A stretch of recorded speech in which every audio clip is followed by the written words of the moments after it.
کیا تھا، اللہ نے ہمیں کامیابی دی تھی. آج خان صاحب نہیں ہیں، آج خان صاحب جیل میں ہیں. خان صاحب اگر ہوتے تو باہر خود جلسہ کرتے. میں ملتان کے لوگوں کو کہنا چاہتا ہوں کہ میں اس وقت مردان میں ہوں، اپنے آبائی علاقے اپنے گھر میں ہوں.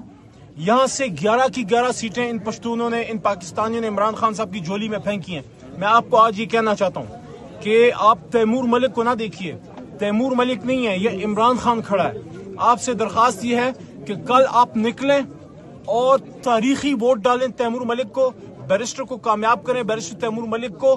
اور صرف آپ نے ووٹ نہیں ڈالنا، آپ نے رات نہیں، پوری رات اور اگلی صبح تک بیٹھنا ہے. میں ملتان والوں کو کہنا چاہتا ہوں، ملتان والوں آپ نے بیٹھنا ہے، آپ نے ووٹ ڈالنا ہے اور پھر اپنے ووٹ کی حفاظت کرنی ہے.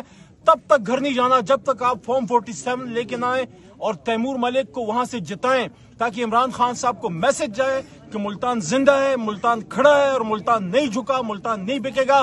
اور جس طرح شاہ محمود قریشی صاحب کے بیٹے وہاں سے جیتے ہیں، قریشی صاحب کو آپ نے جتایا، وہاں سے عامر ڈوگر کو آپ نے جتایا، بڑی جیت دی عامر ڈوگر کو وہاں سے جہانگیر خان ترین کے مقابلے میں. آپ سے میری ریکویسٹ ہے کہ کل کے الیکشن